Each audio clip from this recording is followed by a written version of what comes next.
Brokers Alliance and the National Insurance Clearinghouse present the Business Insurance Zone, a Bravo video event. Broadcasting in HD 1080p on Vimeo, YouTube, the Insurance Newsnet, Agent Navigator, BrokersAlliance.com, and on Facebook, LinkedIn, Twitter, and the Insurance Forum. And now your host, the whiz of the biz, Steve Savant. Well, welcome everyone to the Business Insurance Zone, the talk show that spotlights insurance in your practice, keeps you up to speed on insurance news and products, features insurance strategies from top advisors. Get in the zone, the Business Insurance Zone. Our email address is thebiz@brokersalliance.com, or you can call us at 1-800-290-7226, extension 147, for any quotes or questions on life insurance, annuities, disability, long-term care, and group pension. And I want to remind everyone, I'm not a tax or legal advisor, so before moving forward with anything that you hear on our show, always check in with your CPA and your tax attorney. And if you're with a broker-dealer, always touch base with your compliance officer before going forward with anything you hear. On our show, and today's show, of course, I'm having again, now we've had Tommy on before. I want to welcome again Tom Anderson, Director of Sales Training for AG Life Companies. Welcome again. Thank you, Steve. Great to be here. Well, I got to say, we dragged you in here from Houston. It's hot in Houston, Texas. It's hot here in Phoenix, Arizona, but we don't have the humidity you guys have off the Gulf, so I think it's a little better here. But we talked about, the last time I had you on, we were talking about trying to keep prospects in the pipeline. That's a big issue. Huge. And part of keeping prospects in the pipeline is today's show that we're featuring really is this issue of referrals, how to ask and get a steady stream. I mean, if you're going to create a pipeline, if you're going to stay in the metaphor, if you're going to create a pipeline, you might as well say, what's the stream? What am I flowing in the pipeline? And I'm looking, I don't know about you, but I'm not into trickle flow. You know what I'm saying? I don't want to sit there and like my holes, little drops are coming out. No. I want to see a fire hydrant of referrals. There we go. Right? Okay? So let's get into it today, because I think when we're talking about referrals, it is way easier than we have made it. I think we've complicated this thing. And I remember the old days in training, it seemed to be so natural because the way we were taught. Talk a little bit about the art and the science, because it is an art. It is science indeed. of gaining referrals. Absolutely. Well, first of all, let me start by saying that if you talk to a very successful producer, I think in any business, any sales business at all, they will tell you they reach a point where most of their prospecting is coming from referrals. And that's where you want to get to, because these are folks who have placed enough of a value on what you've done for them and on you as a person that they're happy to give you additional names. And that's the key to getting that fire hose going of a prospecting pipeline. So what I'd like to start off with is there's a lot of systems out there for getting referrals. A lot of folks have written articles about this. This is a compilation of some ideas that I've gathered from my own background and from successful producers. First of all, let's start out, why do people give you referrals? Why do you think that someone would say, yes, hey, talk to Tom, talk to Steve? Well, I would think they trust you. Exactly.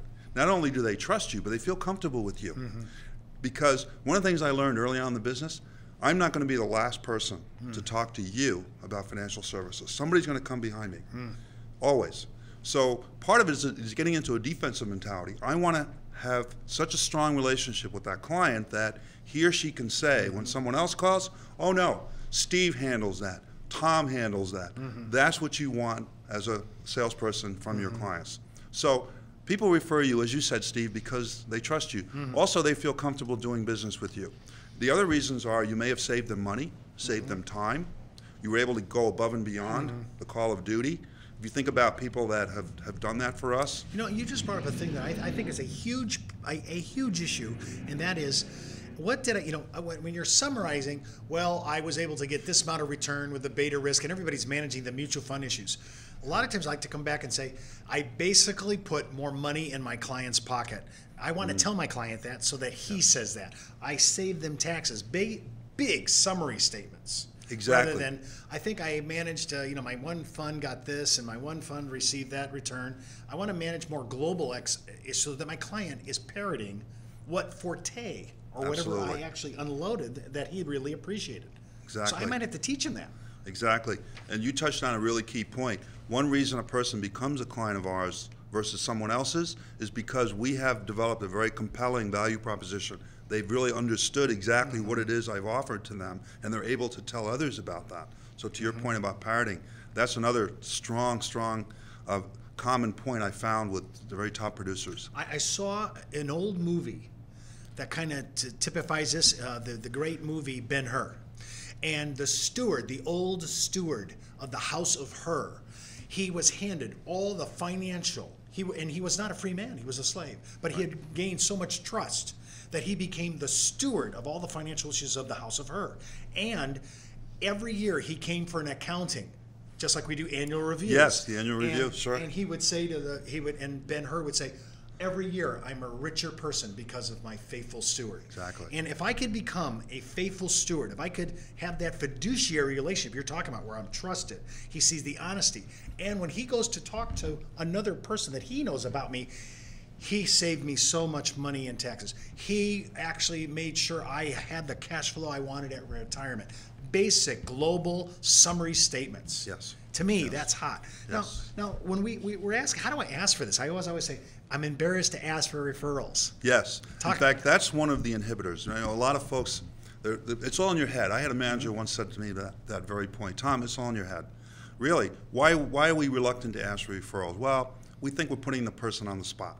Oh, I've got to come up with some names for you. So you want to make it easy for them. And a couple of ways to do it will be in what we call the initial building interview. If I've just met you for the first time, you may not say this to me vocally, but you're thinking, can I trust this person? How much is this going to cost me? You know, what is he all about? I don't really know him. If you remember when we were kids, what did our parents tell us about talking to strangers? Don't, exactly. So what I want to do in what I call a building interview is bring that out. And the way to do that is explain how I build my business. Now, this is a very tried and true technique, but it plants the seed for future referrals. I may say something like this. Well, Steve, you might be thinking about who am I, what do I do, you know, how do I get compensated for my work? Well, there's two ways. First of all, obviously, if you purchase something from me, the companies that I offer for you, they pay me commissions. But there's a second way, and that is how you can help me build my business. If you're pleased with the way that we've worked together, if you feel I've added value and provided you some benefit, to your point about the faithful steward, then I'm going to ask you to provide me with names of people, and here's what I think the key is. Not that I want you to know whether or not they can use my services or not, but who would speak to me if I mention their name. That's all I'm asking. If they would talk to me if I called them and told them that we're working together. Fair enough. So if I'm distilling. Yes. Third-party endorsement is an issue here. And if I'm a name dropper, which is what you're saying, if I'm a name dropper and I can get third-party endorsement, that's really where I want to go. Well, think of the infomercials on TV. What do they all have in common?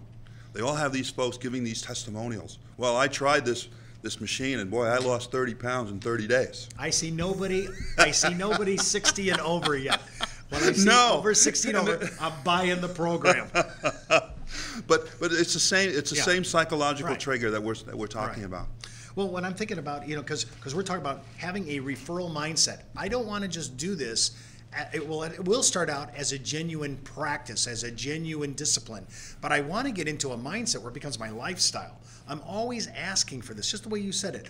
Can I mention your name as a person that they can kind of go to on this?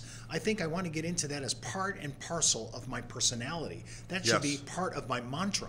Well, part of that is if you believe that you do actually provide those kinds of benefits. I believe that I do add this value service, so that I don't want to use the term in the wrong way, but I'm owed referrals, because if you think of yourself just as other professionals do, as a doctor and a lawyer, how do they build their business? With referrals. And they know that they do a great job.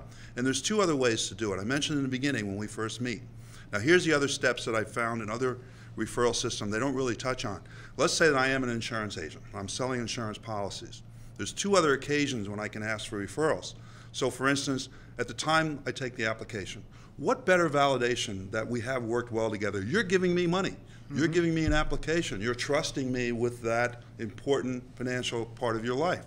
So at that point in time, I can say, Steve, thank you very much for your business. As I mentioned when we first met, because a month or so could have passed from that original, some time could have passed from that original meeting to the time I take the application. And the third occasion, of course, is when you deliver the policy. Or if you're selling financial services, you now bring that person their statement, you show them the account's been set up. Wow, now you have tangible, visible evidence of what I've done for you. Now that could, in the case of life insurance selling, that could be a couple months down the road from when we first met, because we all know how long it takes underwriting and all those kind of things. So what better time to remind you that, hey, we've worked well together. Look what we've done together over the past few months. And we're feeling good. There's a strong positive feeling in the room because we've done something together. So those 3 occasions are a great technique. Again, we've talked about systems in terms of building prospecting pipeline. You want to embed this in your DNA, shall we say. So I want to be on the alert always for those occasions when I can ask you for those referrals. Yeah, I think it is true that there's nothing wrong with getting into basic business disciplines that yield fruit day in and day out. I know what I do now as I get older. I'm watching a little bit of what I eat. I'm working in disciplines as I'm approaching my geriatric part of my life. And when I'm thinking about sales and marketing, I have to have intuitive issues. And the only way to make them intuitive referral, how do I know? Oh, this is the time to do it. Yeah. Because I've installed disciplines. So there's systems to this. And again, if you want to write me, I'll send you Tom's PowerPoint on all this at 1-800-290-7226 extension 147. Almost forgot my own number. Write me at thebiz@brokersalliance.com, and we'll send you all the PowerPoints on all this. I think it's important to start to look at this again, sales training, because I don't know about you, but I want to be revenue-based. And sometimes to be revenue-based, I got to go back and do a little education. But we're trying to do it in a kind of edutainment format, doing it on the show, and then handing you out as a kind of giveaway the slideshows that go with this. Well, when we come back, we're going to continue with this whole thing on referrals because I think it's the way to go. All the big boys, that's all they're doing. All the gals that are top performers, they're playing in the referral zone, so to speak. You can call us again at 1-800-290-7226, extension 147, or visit us on our website at www.brokersalliance.com. You're listening to the Business Insurance Zone, the talk show that focuses on insurance in your practice. We'll be right back after the commercial break.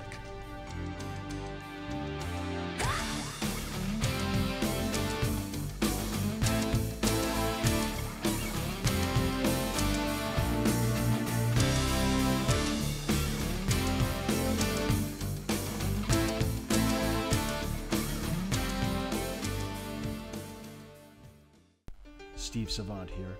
For years I've heard that less than 2% of all term life insurance ends in a claim. That's not many, and clients had to die to receive the benefits. That's the old term insurance. Now start selling the new insurance. The term insurance that covers your client through a chronic illness, a catastrophic event, or a terminal diagnosis, and pays their monthly premium during extended periods of unemployment. What term life insurance can do all that? Western Reserve Alliance Advantage Term with living benefits. No other term insurance product bundles so many solutions to life's unexpected problems. And all in one policy. So for more information, call Brokers Alliance 1-800-290-7226. Stop selling the old term. Start selling the new. Calm it down. No problem. Well, welcome back to the Business Insurance Zone, the talk show that focuses on insurance in your practice. I'm Steve Savant, your host, financial color commentator, and interviewer extraordinaire. Listen, on this segment of the biz, we're still talking about referrals, probably the hottest item of prospecting. And of course, with me is Tom Anderson from AG Life Companies. And I want to remind everybody, you can watch this show and every one of our shows out on Vimeo, YouTube, the Insurance Newsnet, Agent Navigator, brokersalliance.com, and our on-demand section. And of course, check us out. We talk about the show all the time on Facebook, LinkedIn, Twitter, and the Insurance Forum where I blog. And remember, our email address is thebiz@brokersalliance.com, and you can call us anytime, 1-800-290-7226, extension 147, for any quotes or any questions you may have on life insurance, DI, annuities, we have it all, group pension, and even life insurance. How about that? I love that. And remember, I'm not a tax or legal advisor, so before moving forward with anything you hear on the show, always talk to your CPA and attorney. And if you're FINRA licensed and you're playing with a broker-dealer, always talk to your compliance officer before moving forward. And I have just covered my back door. Okay, so we're talking about referrals. How compliant could that be? Totally. I mean, totally. Totally. So when we're talking about referrals, I always like the idea of third-party endorsement. I mean, you see television ads, all these infomercials, all the commercials in between shows.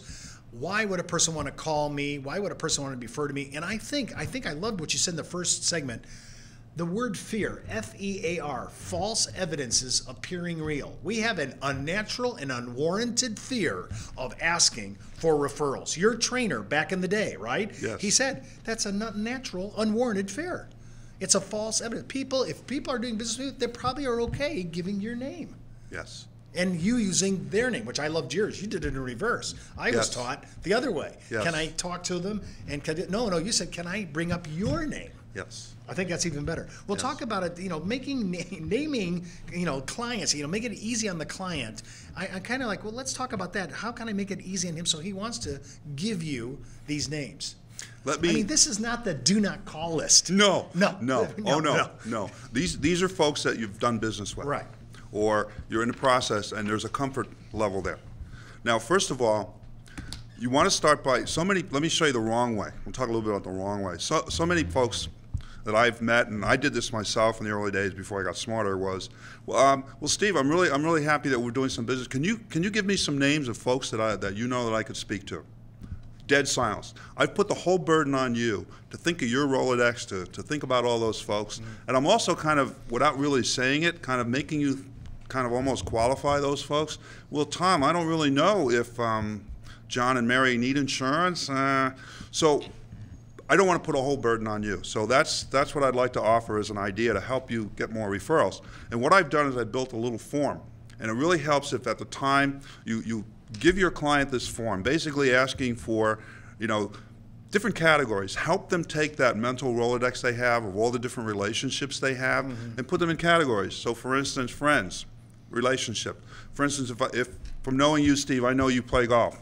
Well, I might say something like, well, among your golf buddies, could you give me a couple of the names of a couple of those guys that I could talk to?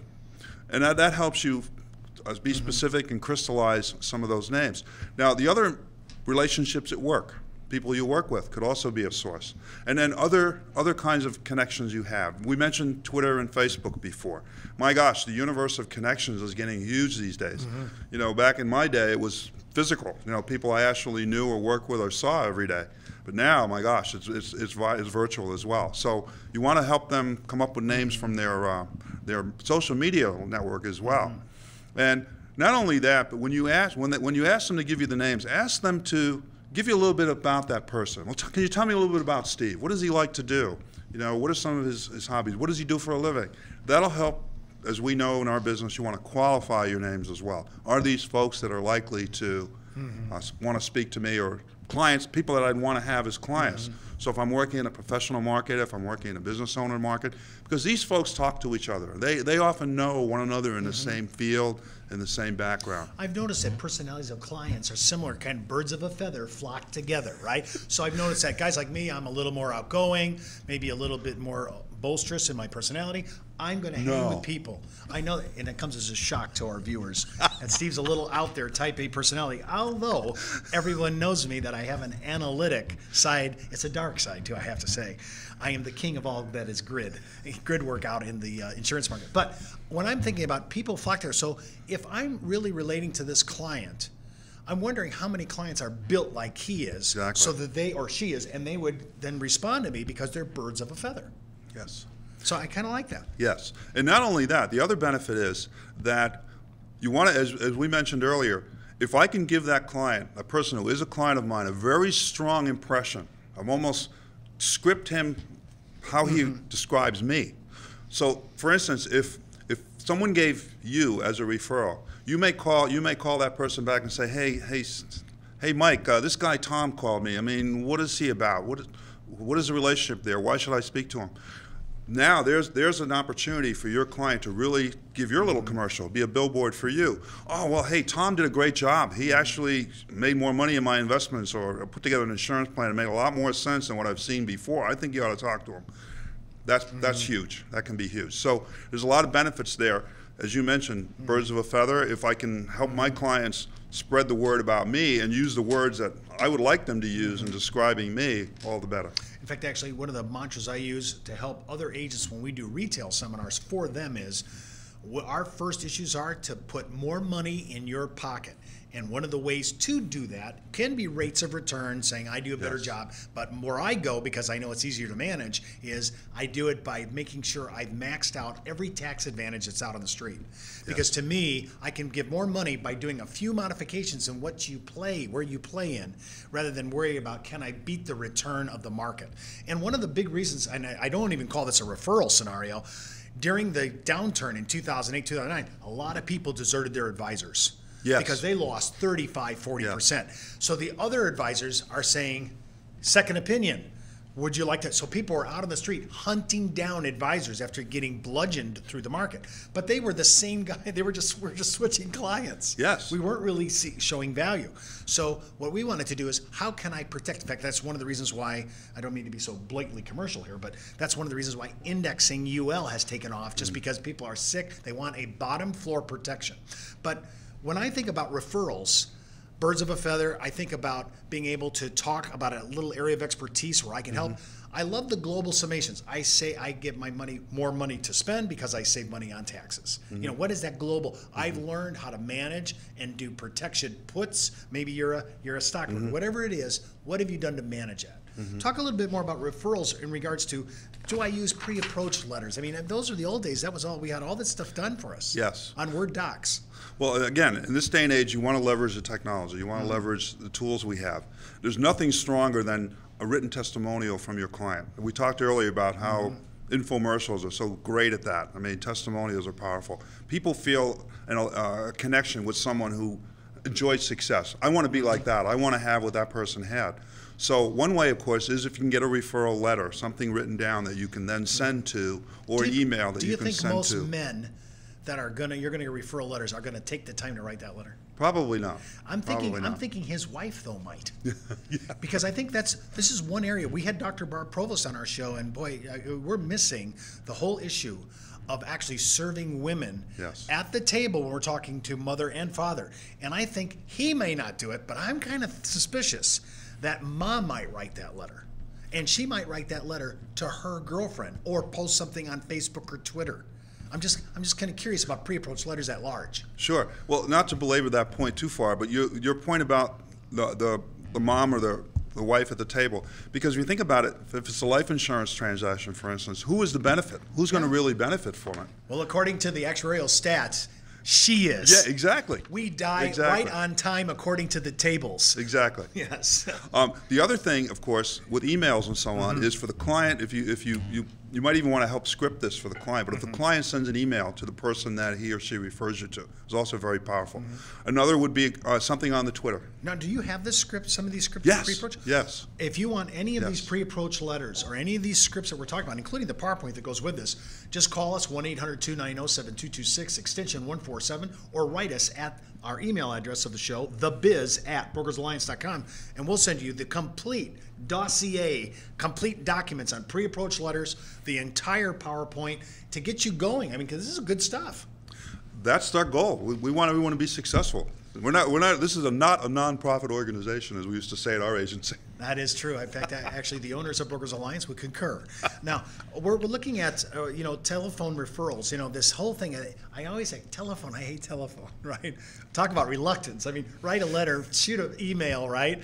Send a Federal Express, even spend the money for that. But now I got to actually make the phone contact, and I'm hoping to God he's not on the do not call list. Exactly. So talk a little bit about that. Well, that is probably the most critical step. If you think about all the steps that get you as a producer, as an agent, to the point where you're getting a referral from your client, you need to follow up quickly. You want to follow up as quickly as possible while it's fresh.